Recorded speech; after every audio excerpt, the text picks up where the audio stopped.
Welcome to the Moulding Health Show. Our goal is to leverage the wisdom and experience of healthcare practitioners to set you on a path of self-discovery and healing. These insights, coupled with a multidisciplinary approach to each area of interest, should provide an invaluable resource to everyone looking for a better approach to health. In this episode of the show, we speak to Kerry Coole about tracheostomy from a speech therapist perspective.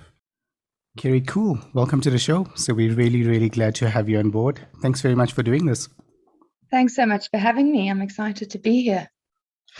It's amazing meeting you, and I wanted to say you have a really nice name. I wanted to say cool, but I said it before the session as well. Do you get that often? I do. I do my whole life, and my dad's known as Daddy Coole, so wow. We all get it from all angles. Okay, no, that's amazing. It's being like intentional with your name, hey? Yeah. And I suppose the E at the end definitely makes it unique as well. But it's the first time I came across that name, actually. Yeah, it is pretty unique, and sometimes it's a good icebreaker. Okay, that's nice. So we're talking about tracheostomy, and I think before the show, I told you I didn't come across the term at all until I started doing some research, for the episode. So take us through that. I mean, why is it a special area of interest for yourself, and what exactly does it mean? Okay, so I suppose kind of a medical question there, but with the tracheostomy, someone would generally need one when they're in respiratory distress, so they can't breathe on their own. So generally what would happen when someone's in respiratory distress is they get intubated, so tubes down their throat, and there's a ventilator or some external force helping them breathe. And if they're needing that for a prolonged period of time, or if the tubes are taken out and someone still can't breathe, the decision would generally be then to do an incision a little bit sort of below your vocal cords, in your windpipe or your trachea, and a tube goes in there, so a tracheostomy tube, and that gets connected to a ventilator. So it's to help people breathe. It's the means to help someone breathe, but it also is to help someone manage secretions, because once you've got that hole there, generally people can end up then having pneumonias or secretions falling into their lungs, and if they're not awake enough or well enough to be able to clean those out or to clear them out, they'll need to be suctioned. So a little catheter tube gets passed down into the trachea, into the bronchi, and sort of cleans the secretions out. And that would be that if a person's just, as I say, they're just not well enough or not awake enough to be able to manage their secretions, as we would be breathing on our own, and as we would be swallowing our secretions all day or coughing if we need to get them out. Not everyone can do that. So the two reasons for trachea would be secretion management and ventilatory requirements or respiratory requirements. And so our role, I always try to describe it as speech therapist. This is our area. And so that would be why we get involved in this area, particularly for the secretion management side.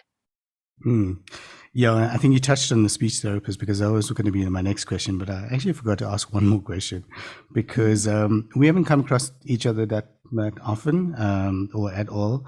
And I want to ask Shaz, how did she even convince you to get on the show? Okay, so I actually I signed up with SME Metrics as a billing system, and then someone through there had said, oh, your profession looks quite interesting, or like the specific areas you're working in, would you be interested in maybe talking a little bit more about them? And then linked Shaz onto that, and I said sort of trachees, that's my area, that's my passion, so that would be what I'd want to chat about. And I'm so interested and passionate about it, so I'm happy to share and talk all day.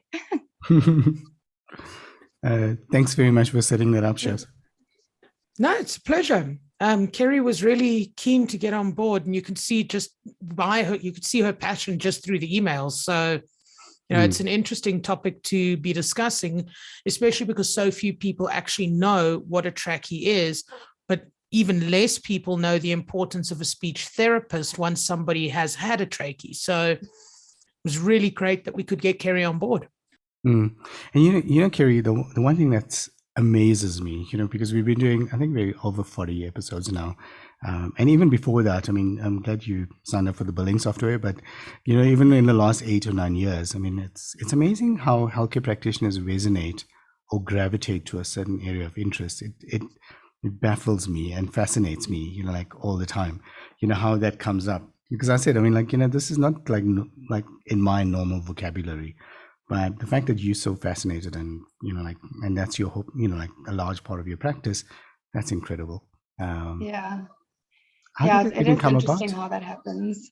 I mean, I think it was, I'm very interested in acute care, and there was a stage where I'd wanted to be a doctor. So I went into, as speech therapist, you'll, end up going into school stuff or pediatric stuff, adult stuff. There's so many different areas that a speech therapist can work in.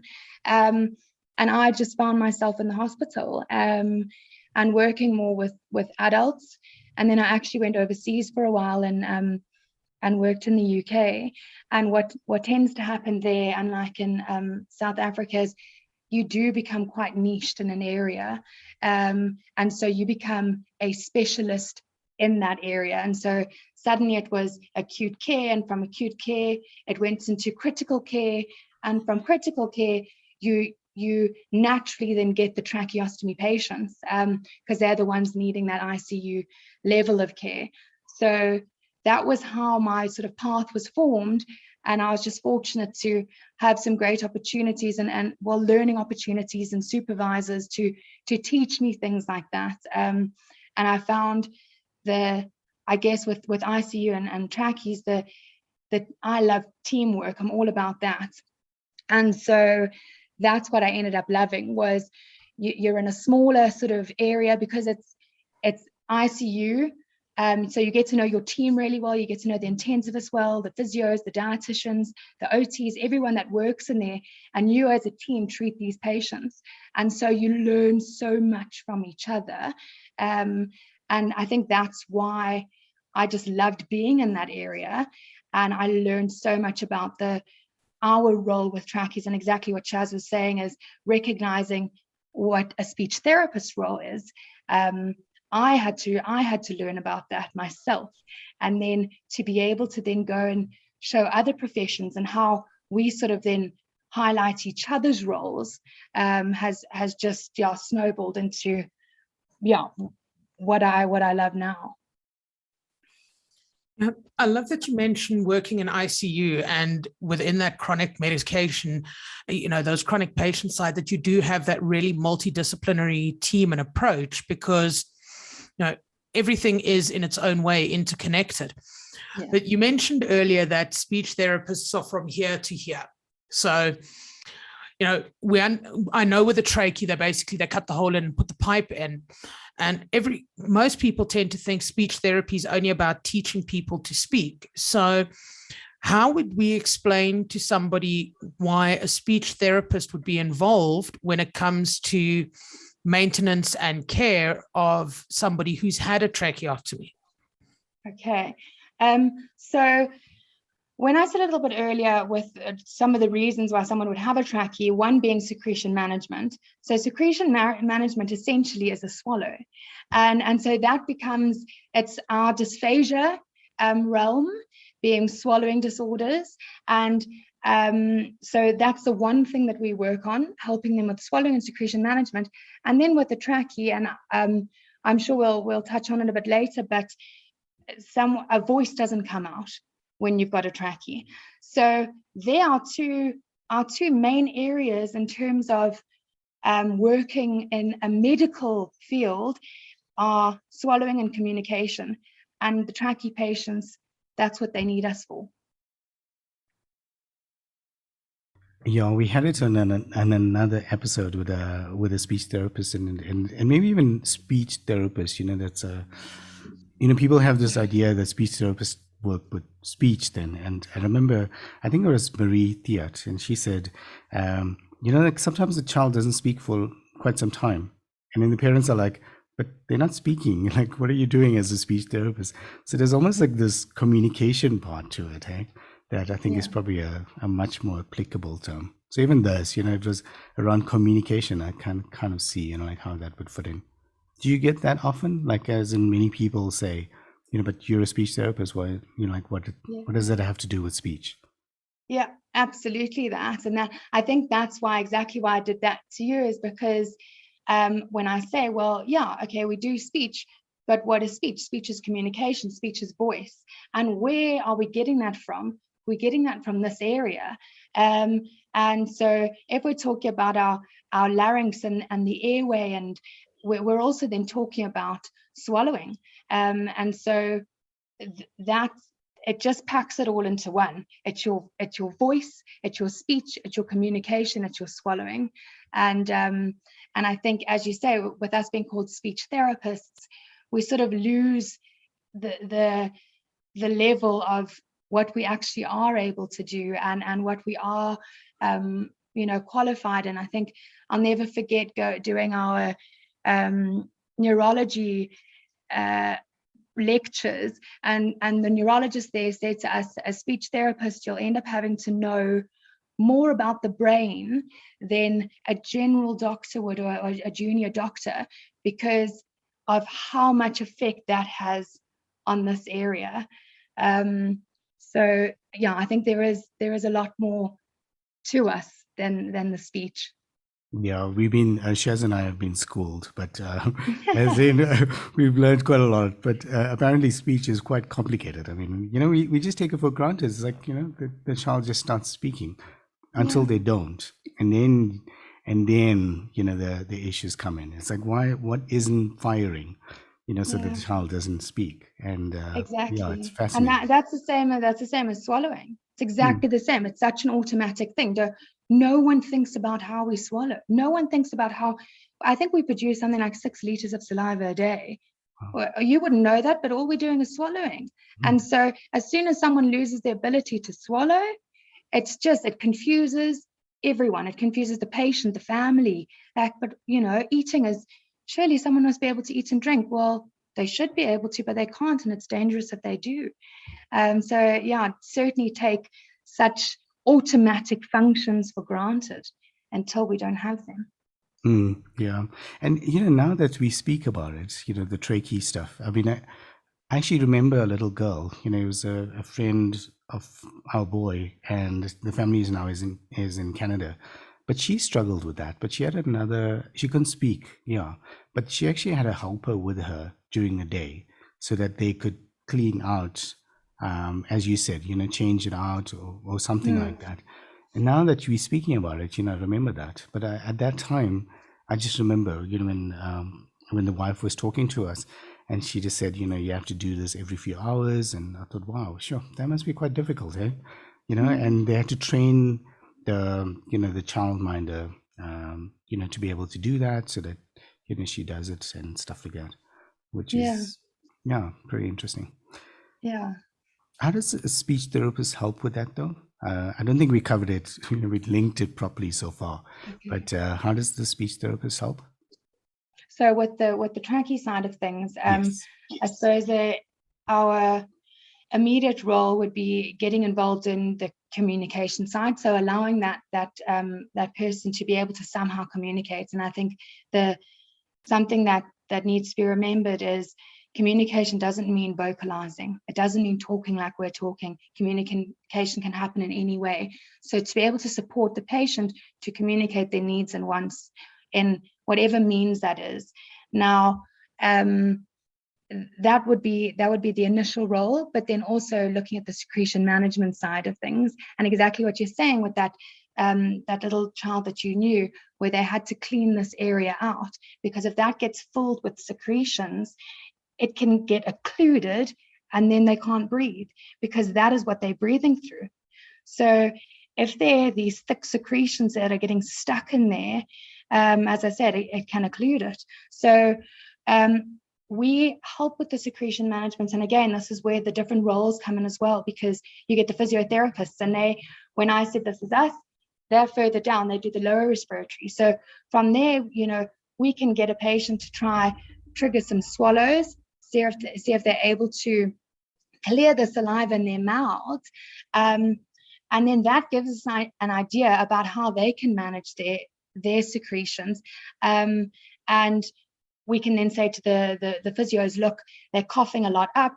When we try to get them to swallow, they're coughing, it's not going down the right way. And so we need a little bit of help in that area to strengthen the breathing, to strengthen their cough. Because, even if we get something that goes the wrong way, we would then cough it up, and not everyone is then able to cough it up. So, and then that's the whole thing. If they cough it up, do they cough it to their mouth to come out, or do they cough it into the trachea tube where it then has to be removed? So yeah, we would get quite involved there, and we'd do a swallowing assessment on them.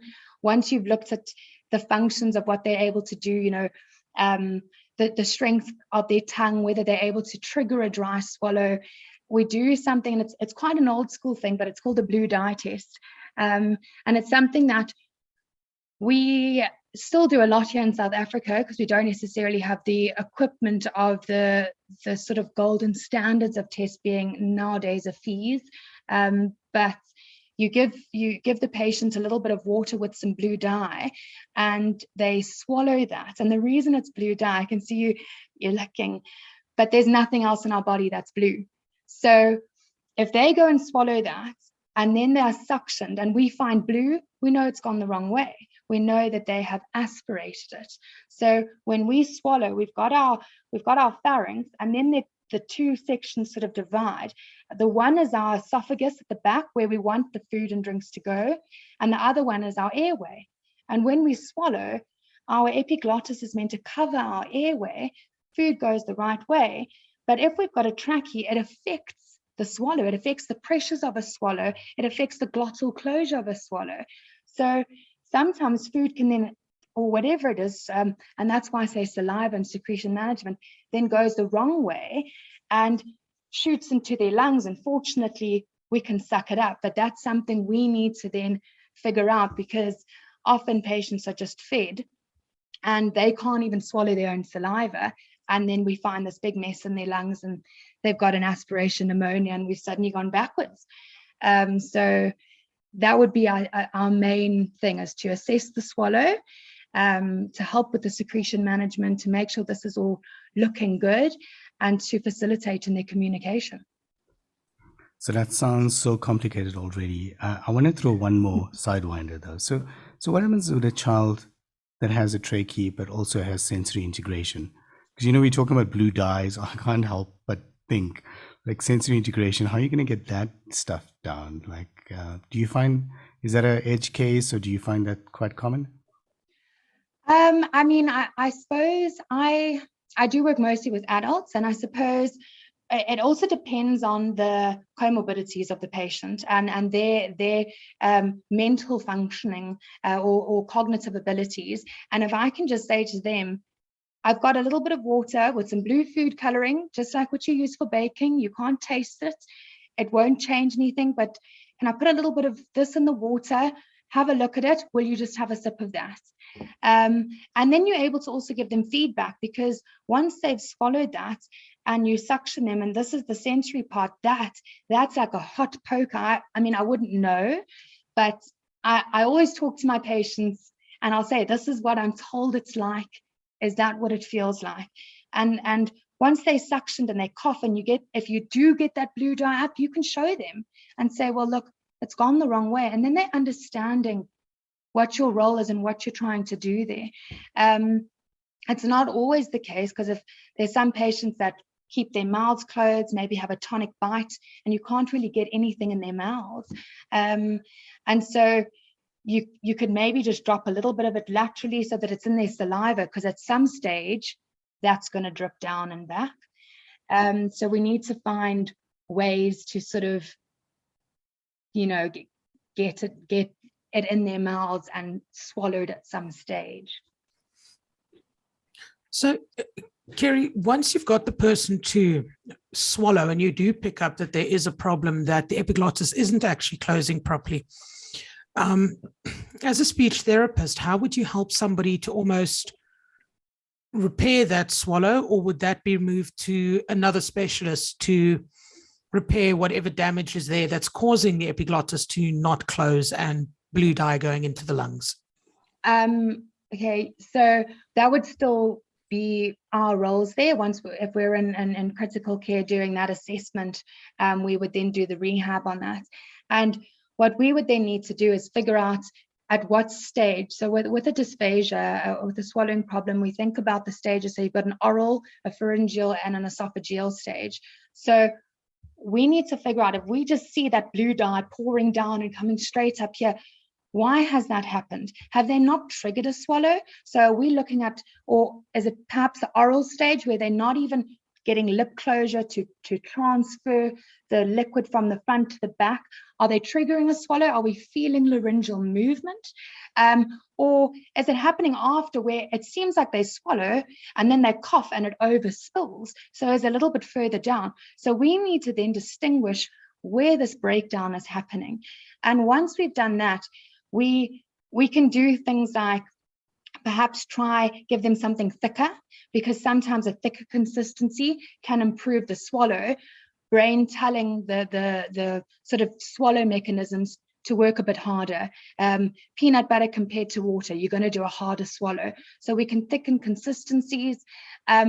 We can take them in for as I mentioned earlier, fees. So where like an ENT or some trained speech therapist overseas pass a scope down the back, through their nose, down the back of their throat, and you watch what's going on with the secretions. Where are they sitting? Are they sitting in the valleculae? Are they sitting further down? When are they spilling? Same as going into a video fluoroscopy. So you take someone in and you do a video x-ray of their swallow. And again, you watch how the anatomy is moving and where the breakdown is. Once we know that, we can either do things like thicken consistencies, or provide dysphagia exercises to get things to move. So something like if you put your tongue between your lips or your teeth and you try to swallow, quite difficult, but it's getting improved laryngeal elevation. So again, depending on their cognitive ability, can you introduce things like that? Or perhaps they need a little bit longer. And you just need to work on stimulating the area, icing the area. So just because generally with a patient that's got a trachea, that's in critical care, they've been unwell for a little while. So you might need to wake things up. And that's something I also explain. You know, I'm not expecting you, or the physio is not expecting you to get up and run, just like I'm not expecting you to go and eat a steak after what you've gone through. So we need to start slowly, like wake things up a little bit. Again, you're not just going to be hoisted out of bed and told to walk. You're going to, you know, warm yourself up. So we call it thermal tactile stim. So you could use icing, you could try a little bit of lemon and just get things waking up, get their mouths moving, and then start to get them to do dry swallows. And also, depending on where you are in the trachea wean, and when I say wean, from when the trachea is inserted to when it gets removed, you wean them off that trachea. And so depending on that, we can also provide recommendations to the doctors and the teams about what can be done to improve the swallow. If it's not going to be exercises and things, which is generally difficult. Someone's got a tube in here, they're attached to a ventilator, and you're asking them to do crazy exercises. But knowing that with small steps, like perhaps asking the doctor if they can put a smaller size trachea in, or perhaps asking if we can get them off the vent, or once they're off the ventilator, if we can start deflating a cuff, so it's a little balloon around the trachea, which allows for stimulation of this part, because the air's been going in and out of here. This area hasn't felt air or taste or smell. It's been a bit dead for a while, so we start stimulating that in other ways. Yeah, it's, as you can hear, I'll just go off on a tangent in it, but there's so many things that we then need to distinguish, breaking down where it is, and then there are always next moves from there. It's fascinating. I mean, I'm hearing you speak and I'm just thinking there's so much of problem solving with that, hey? And I mean, traditionally, health sciences, like they normally say, like, I don't like maths or something like that. But I mean, yeah, it must be amazing, like, because you're almost like going through like a diagnosis process all the time and trying to solve this problem. Do you find that fascinating? I mean, I mean, I hear you speak and the enthusiasm and stuff like that, but it must be amazing when you figure it out, whether you need something thicker or stuff like that. Yeah, I do love it. And I think that's why I love acute care and I love the ICU stuff, because it's so raw and it is so on the spot of, that didn't work. What do we have to do right now? Who do we talk to? What can we try? What can we try with still being safe, with, trying to see the patient at their worst, because that's what we need to judge it from. It's still not put them in harm's way. And so that's where you need to be working with the other team members so much, because I could say, I think you maybe need to downsize this trachea, and the ENC will say, well, no, they've actually got a huge like trachea area, so to put something smaller, we're just not going to get the airway holding properly. And or they might have like a tracheal malacia where the trachea, the cartilage collapses, so we can't go and put something smaller in. So I might think that will work, but the surgeon that's gone in there is like, no, that's not going to work. We now need to think of something else. And then it just keeps going and you just don't stop learning. That's incredible. I mean, when you say that as well, I can't help but thinking of House, the series, where they're always like coming up with these new things and he has to like problem solve it all the time, but it's always these edge cases as well. That must be, I can definitely see that. It must be amazing. And also, I mean, if I put myself in the patient's shoes, they must be very grateful that someone is on that edge with them and trying to figure this stuff out, because it's new. It's, it's life-threatening, I would assume, if they don't eat or they don't like manage to figure out how to get that stuff changed. As you said, they could suffocate, so they must be quite grateful as well to have people like yourself around trying to help them, through this. I think we have quite a fortunate role in that area, because, where the physios are having to pummel the patient's backs and try to get the secretions out and suction them, and it's it's not a fun experience, but we get to give the patient their first opportunity to talk. We get to give the patient their first little taste of yogurt in ages. And I can't tell you, like, if you haven't had a sip of water or something for so long, that's why I haven't experienced that, but because of the patients I've dealt with, to see that relief, to just be like, oh, I just want a sip of water. Oh, I just want a taste of this. And they get that little bit. Or when their voice, the tears, I've cried at a patient's bedside because a family member's just heard their voice for the first time in months. I can't tell you, I'll sob still to this day, because we get to be there for very, very special moments. That's incredible. And I think that's what they talk about, with healthcare practitioners. One is the making a living part, but I mean, those experiences, those actual real human connection part, I mean, you can't replace that, because I don't think anyone cries when they log into our software for the first time. It's not like the way it works. I mean, we get good reviews after a while, but it's not like the same. And I think a human connection, I don't think you could ever replace. So especially when someone feels desperate. Again, I'm trying to put myself in the patient's shoes and saying, if you're really desperate and you haven't tasted water or yogurt, as you said, and someone helps you to break through that and actually get that experience, that must be incredible. Especially, as you said, you're working with adults, so they actually know better. Whereas as a child, if you help them through that, they probably didn't know that before, so they can't really compare it. Yeah, absolutely. And I think that was one of the drawing factors to adults, is that for me to comprehend, having done something, acquired something, and then losing it, that I find that, a lot more difficult to deal with than if you didn't know. As you say, as a child, to not quite understand that level, to lose that ability when you've had it for so long. I think that's where sort of the passion on the adult side has sort of come into play. Yeah, I have to agree with that. If you've never experienced something, you don't know what you're missing. But if you've experienced it and it's taken away, you very well know, okay, well, now I can't do this anymore. But coming back to what you were saying a little bit earlier about, so once you've got somebody swallowing and that kind of, that's phase one of the trachea, but eventually this person does get stronger. You're going to need to start removing this. What happens in a situation where the trachea is basically not going to be removed? How do you teach that person then to talk with a hole in their throat here? Because speech has to have air going through your vocal cords in order for something to come out. But if you've got a hole below your vocal cords, how do you teach that person then to actually start talking again? Or do they have to relearn the whole process of speech again? Right, exactly. Yeah, with that, exactly what you said there. We need the air to go through our vocal cords to be able to produce speech or voice. Ideally, our aim is to be able to decannulate. So removing that trunk is to decannulate them. That stoma after 7 to 10 days closes, the voice is back.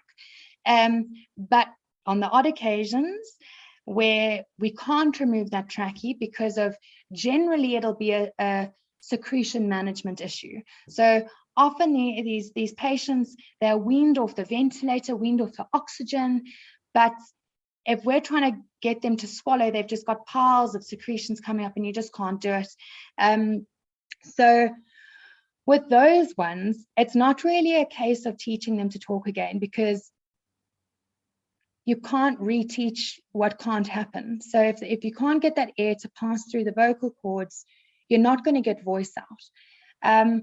So we then, I'm just thinking of a particular patient I had where we were never able to remove that trachea, but we downsized to a small one. And basically the reason, as I said, we couldn't remove it is because he just couldn't manage his secretions. So everything would pour down, but we were able to cap it off. So you put a little cap over the front, which means then that the air is going in and out of here. So if he's not needing oxygen and he's saturating on room air, that can be closed, but you remove the cap and you suction. So that was in London, where the patient was able to go home with a 24-hour carer, and his wife was trained how to suction. And so he would be able to talk because the cap would be put on. And then as soon as the voice got a bit wet and he had lots of secretions, the cap was removed and they suctioned him. And in times where that can't happen, then we've just got to find another mode of communication, like I mentioned earlier. So if we're not going to be able to, keep the patient safe by training others to suction them, or if it's a case where a patient is then stuck on a ventilator or some mode of oxygen and they need that trachea, then we teach them how to communicate in another way, whether it be writing, pointing to an alphabet chart, pointing to pictures, mouthing, and sort of training them and their communication partners how to support that. It's actually so interesting. You mentioned UK and caregivers, and I find that seems to be again, maybe we're slightly off topic, but I would love to know that, because we actually, we started the UK office, and today I introduced 2 members from the UK. But I'm interested in the UK. Are there a lot more caregivers? Because in South Africa, that's not a term, that comes up. Is that a thing? Yeah, big time. That just comes with the budget of a first world country, I think. So something like the NHS, if a patient is not safe to be discharged, i.e. what will happen is if they're well enough, if they're medically fit enough to go home, but the home environment isn't safe to look after them, then a plan needs to be made. And so interestingly, so the occupational therapists have a big role in that, where they'll go and they'll assess the home, and with all of the rehab teams and the medical professionals sort of recommendations, you'll say this patient needs to have thickened fluids, or this patient needs this sort of care. And a discharge coordinator with the team will distinguish how much care that patient needs. Do they need someone to pop in 3 times a day? Do they need 24-hour care? Or do they need to go to a step-down facility or sort of a care home where they're going to have nurses and doctors and people popping in all the time? So it's just a sort of a different level of discharge there to here.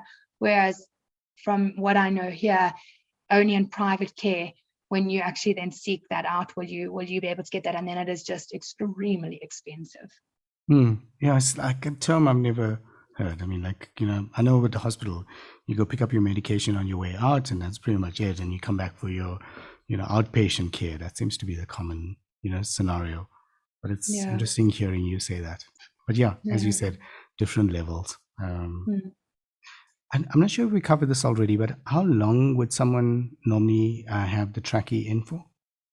So that really all depends on their ventilatory needs and the secretion management side of things. So as I mentioned earlier, with them having a trachea put in, they'll be connected to a ventilator, and slowly but surely the ventilator requirements come down. That's what the physician or the intensivist will work on, weaning them off the ventilator. From the ventilator, they can be put on like a mask of oxygen over here, and then from there we'll start look at seeing if we can cover that trachea, giving them oxygen here, and eventually remove it. But if there's a complication at any point, if they regress in any way, or if they do, I'm also just thinking of a patient recently where from the trachea they ended up getting a little fistula, so a hole between the trachea and the esophagus, which meant that all the secretions were then, instead, even if he could swallow, as he swallowed, they were just being let into the trachea and the airway. So that's just going to take time for that to repair. It just depends. It's so different for every patient. There's no way that you could say this is how long for. And as I said earlier, some tracheas can't be removed. Some can be for weeks, some can be for months, some can be for years. And there's some patients that can have tracheas for years and then they are able to be removed later. It just depends on everything else. I really love that you say it depends on everything else that's going on. So I've got I think it could be a bit of a curveball question. And I don't know if a speech therapist would have assisted. But I mean, my sister had a really bad car accident many years ago and was in a coma for 86 days. And also at one point had to be put onto a ventilator because she was going into respiratory arrest. Now, she had that natural movement in her mouth where it looked like she was trying to swallow. She kept pushing her tongue forward. But I never actually thought, would a speech therapist have been in any way able to assist a patient who is in a coma with a trachea? Or would you have to wait until that patient either woke back up, or how would it work with a patient who you can't say, I need you to swallow, or that kind of thing? So generally what we're looking for a patient that has a GCS of at least 11 before we work with them. We kind of want someone that can sit up and be alert and in a good position for a little bit of time, because the optimal swallow is we're sitting up, we're awake, and we're ready for it. So we would start getting involved where, depending on their ventilator requirements, sort of depends on when we can come in. But like I touched on earlier, we could start stimulating the area, because if the patient is, sort of alert, sort of responsive, maybe they're giving a hand squeeze or something, and that's what we're picking up on. Are they listening to us? And that's where the communication side of speech therapy helps with the swallow side, because are they following any sort of instructions? Are we getting anything out of them? If I put a little bit of ice on their lip here, are they opening their mouth? Are they putting their tongue out? What are they doing in response to my stimulation? And that guides us as to, when we can get involved. And if we're not really getting much out of there, we would wait a while. So if we're getting some sort of a response, we can start doing some things with them. I think following from Shaz's lead, I have some questions around the So, and the reason I think of this was we had a podiatrist on, and we were talking about diabetes, and obviously you get these, foot sores and stuff like that, when they don't treat it. I'm just thinking, if someone has a trachea, are there any emotional stuff around that? I mean, do they feel like embarrassed because and I know this probably is out of the scope of practice, but do you find that that becomes a thing, or are they just grateful that they actually can, like they actually not in a worse off condition? So I think, they, with the more acute patients that end up having their tracheas out, there is a case of us being, we do need to counsel them and sort of say, well, your voice isn't gone. Okay. As soon as we get this trachea out, your voice is back. It's back to normal. It's not going to change. Because often what happens is, because they can't get the voice out, they think they lost their voice, or they think of it, or family members think of it like a laryngectomy, as though the whole voice box has been removed and that's the end of their vocalization forever. So once we're able to say to them, like, look, you will get your voice out, it's that encouragement and the proof of it. And if we're able to deflate that cuff and put our finger over and we just say, you're like, there's your voice. Does it sound like your voice? Maybe not yet, but because there are a lot of secretions there, so we'll get there. So they certainly need that encouragement and just the knowledge to know that there will be recovery, and that's what our goal is. However, if there are patients that do need the long-term trachea, and they're able to have a speaking valve on, again, their voices actually do sound normal. So I think the only thing would really just be the look of it. But I know that, like, one of the patients that I mentioned earlier, he would sort of wear a little bit of a scarf, perhaps got away with it being a posh Englishman. And so he would wear the scarf and you wouldn't really notice it. But the long-term trachea patients, they find a way. And I think that, like, there'll be a case of, well, you have to accept that, if you need hearing aids or you need some extra assistance to help you with your everyday life, I think as a patient, you have a different kind of appreciation for it rather than a thing against it. But certainly, the psychologists have a big place, and counselors in our ICU fields. But in the short, I think generally our tracheas more of them are removed than not. And so they're okay quite quickly. Okay, I'm glad. You did mention psychologist in the ICU, so I think that kind of answers some of that. Because I was just thinking that could be a thing. Even hearing aids, I mean, you mentioned that now, but I know even from family members, I mean, like they don't want to put that thing on because it almost like shows other people that actually they have an issue with their hearing. And so, yeah, it's interesting.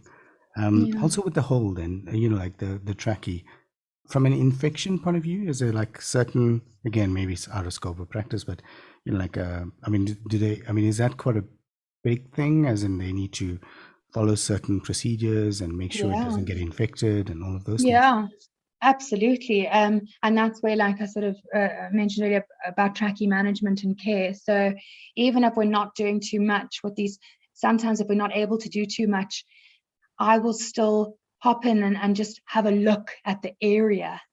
And so if I know that a patient's not ready to eat or drink or anything like that, there are other things I can help with. And I might take the sort of the inner tube out. So you've got the outer tube, you've got an inner tube, I can remove that and have a look at it. And that could be full of secretions, give that a clean.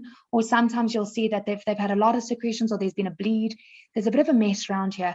And you need to have sterile water and clean it out. And it is a big source of infection. So ultimately, you do want that out as soon as possible. Just like when they do actually remove it, there's a hole. And that hole takes about 7 to 10 days to close. It closes on its own, but you need dressing over that. And that dressing, if it starts peeling off or getting wet, needs to be removed, cleaned, replaced. So yeah, that's a very serious sort of area to consider when it comes to tracheas and trachea management. Okay. Again, going with that idea that it's quite a complicated thing. And from all of our discussions so far, it seemed to be very hospital-based or hospital work-based. Do you find this in the outpatients as well? Or is it so serious that you're always, working with people in hospital itself? So you can have outpatients. I think, my experience has been more with the inpatients, and then if they need a long-term trachea, if it's for ventilatory support still, then they still need to be in some sort of a nursing home or a step-down facility because they need a ventilator. But if they're going home with a trachea without needing oxygen requirements, then they will still be seen at home by a team to manage that as well. So it certainly can still be seen, in the community. I just haven't had as much experience in that area. I tend to be, as I say, more in the hospitals, but you do see tracheas in the community. Okay, interesting. And I don't know if we covered this as well. So if someone has the trachea in, how do they eat, or how does that work then? So what we'd have to do there is that's when we'd come in and we'd assess their swallow.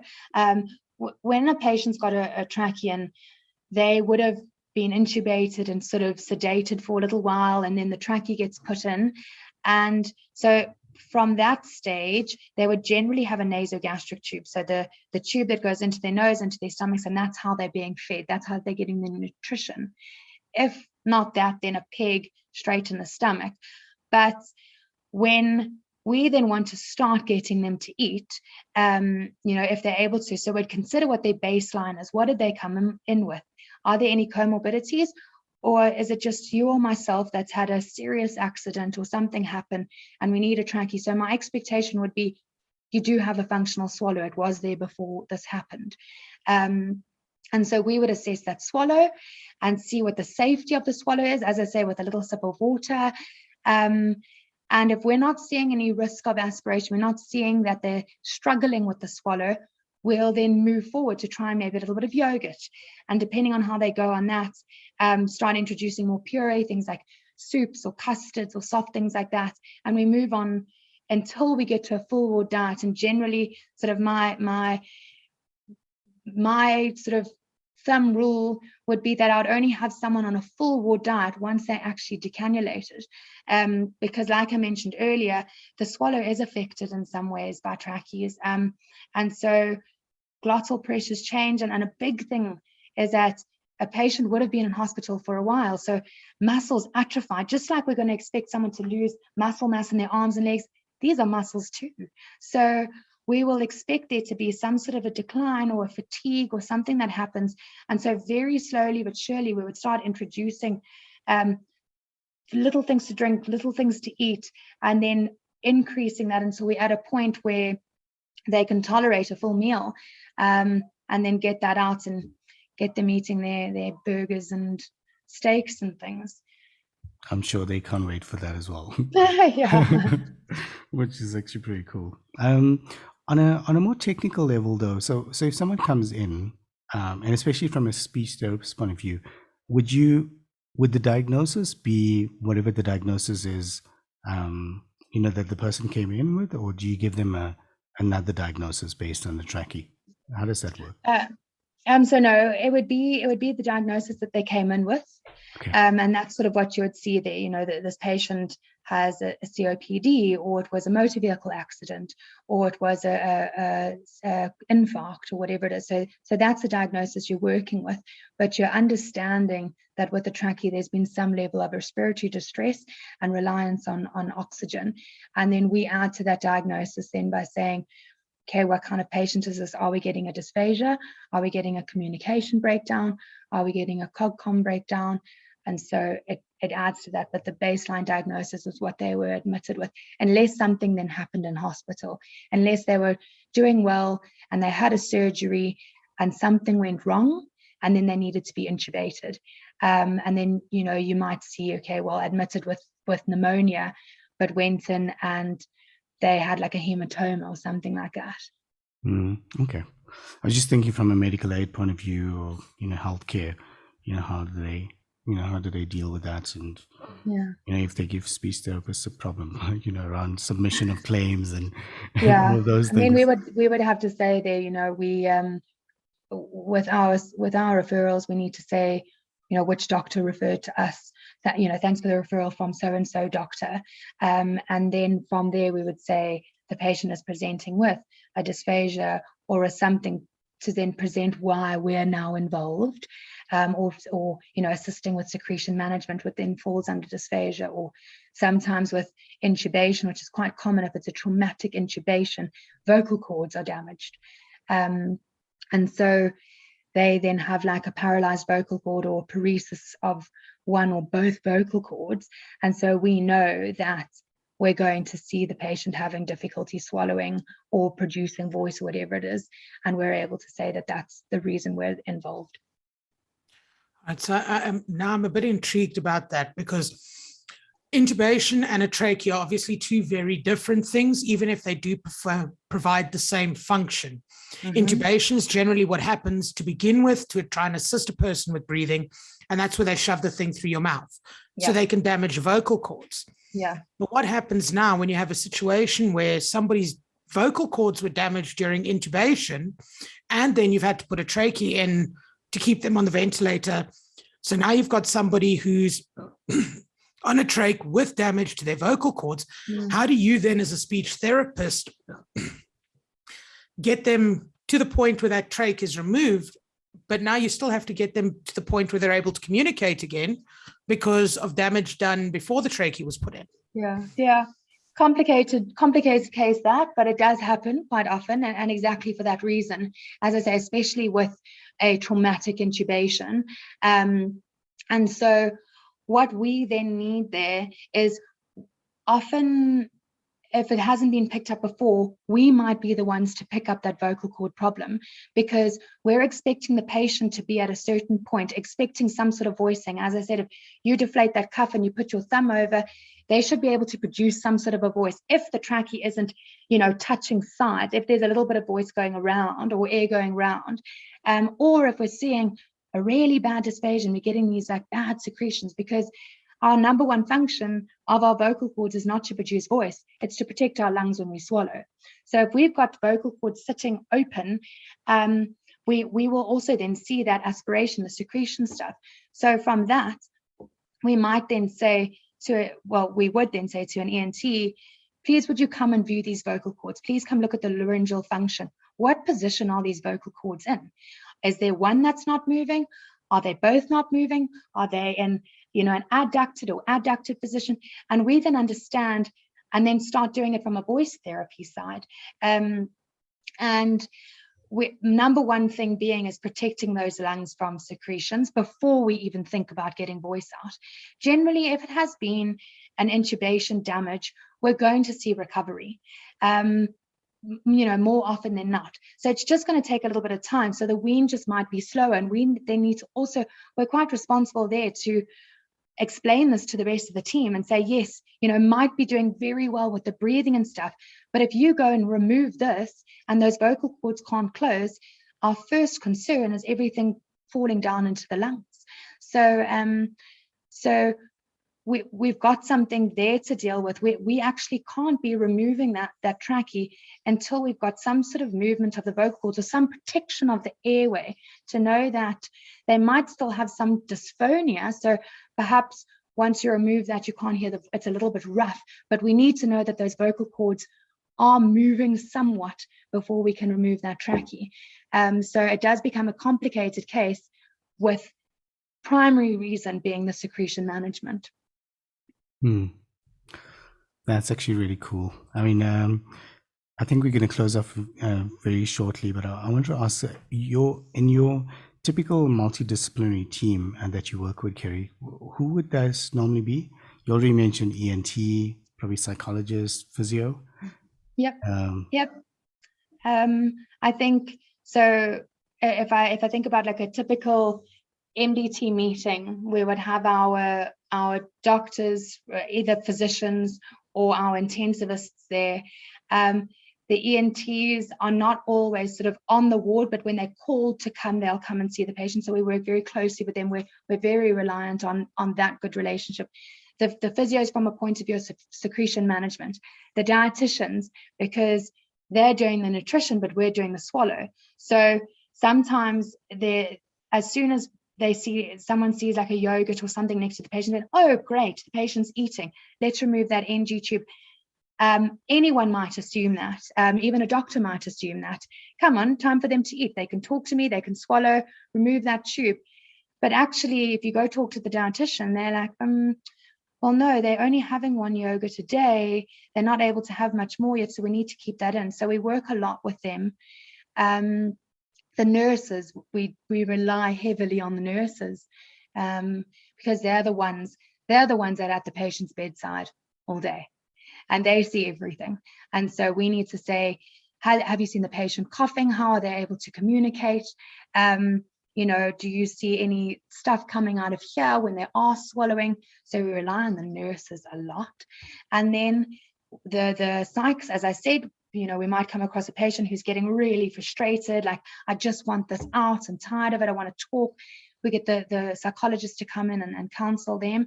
And then the occupational therapists, from a sort of mostly from like a cognitive communication side of things. So that would be our involvement with them to be able to say, well, look, this patient is awake and alert and able to respond to us, following instructions. And yes, he's not talking or she's not talking, but they're able to write things down. So can you assist with doing a cog screener, because we don't know what their baseline is on that. So yeah, we certainly touch base with, I think, every team member that you would find on an ICU. Wow, that's actually a solid team, eh? I forgot the OTs. I mean, like, they'll never forgive me for that, but yeah, I think the OTs are always there somewhere. But interesting. Yeah, very, very, very cool. My last question, and then I'll ask Shaz for any thoughts from her side before we close up. But you mentioned voice box, and again, this is my immaturity around the subject, but is it actually a voice box? Is that what they call it? So it's our larynx. So your Adam's apple there is your larynx, and layman's term is the voice box. So I'll just say that because if I say like trachea, I'll say windpipe, or and for the larynx I'll say voice box. But yeah, interchangeable. People, again, this is more layman speak, but people always talk about a voice box, like they're going to damage the voice box. So I always got this picture in my head, like an actual box, like you and get the toys. It's sort of shaped like that. It's your larynx, and it's got your two vocal cords on either side that will sort of come together, but could be boxed shape, I suppose. Okay, cool. Thanks for clarifying that for me. I get the feeling that, even with this topic, we didn't even talk about the true anatomy and all of that stuff. And I think it could be really fascinating, talking about, how the different things kind of connect up, and how maybe, some of those problem solving things, kind of work for you, like in true cases, and it must be amazing. But I think we do have to wrap up, and it's always amazing for me how even the topics that I never thought, we could spend probably an hour talking about, is that complicated and interesting and fascinating all at the same time, which is amazing. Yeah. Shaz, on your side, anything that we should have asked Kerry that we didn't? I don't think there's anything we should have asked that we didn't. But I do think that there's a lot more on the topic because of the fact that it's such a multidisciplinary team that would actually be working with a person with a trachea. It's just so fascinating to see how interconnected everything actually is. And I really like the way that you explained just a few of those little things that help a person who doesn't know what's happening to their partner and why or their family member or so on, why this tube's in there and why all this team's helping. So I think it gives a lot of positive information on this is kind of what it's there for and why this team's here to try and help. Because it is scary when you walk in and a loved one suddenly got this tube sticking out their neck. So now a little bit more understanding makes it a lot easier to kind of grasp what that is and how it works. And more importantly, what the role of the different practitioners is, because like you said, speech therapy is not just about talking or communication. There's a lot more to it than just, can you have a conversation? And I think that's an important thing that people should be able to take away from this. And Yeah, Kerry, on your absolutely. side, sorry, on your No, side, no. we try to cover the topic as best as we can, but anything around the trachea that you thought we should have asked you that we didn't? No, I don't think so. I think I just happened to go on tangents. So even if there was a question, I think I ended up saying something else that I thought would be relevant. But I think something that, I was thinking about just before this was, I mentioned it earlier, I think the importance of anyone that's dealing with someone with a trachea to understand that just because they have a trachea doesn't mean firstly that they can't hear you, because you'll get, people in the room, in the ward, talking about them. Just because I can't speak doesn't mean my ears aren't working. I can hear what you're saying. And then secondly, to say, just because they can't vocalize doesn't mean they can't communicate. So anyone that is, a loved one or anyone working with someone with a trachea, help them. Like it becomes sort of the communication partner's responsibility to assist there, to say, well, how can I help you get your message across? Just because the voice isn't coming out, can you write? Can you point to something? Can you answer yes, no question? And then we need to be smart about what questions we ask. You don't say, how was your day? Say, did you have a good day? Did you sleep badly? Yes, no question. So I think that was just something that I think is just so important for everyone who deals with someone with a trachea to remember, is that you can help them to communicate their needs. And you just cannot imagine the frustration of someone that hasn't been able to say, like, I need this or need that, or, and has to sit there listening to all these conversations going on around them, knowing what's going on, but not being asked an opinion or a comment for that reason of just having that tube in there. Well said. Thank you.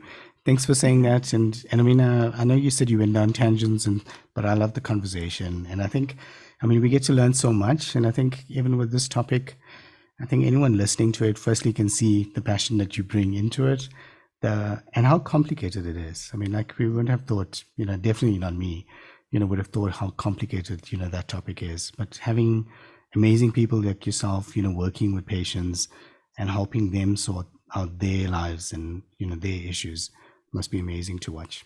So thanks for doing this. Thanks very much for your time. Thank you so much for having me. It's been really, really lovely just to talk about it all and to share. So thanks for the opportunity. Hey everyone, thanks for listening. As always, stay tuned and we'll speak to you in the next episode.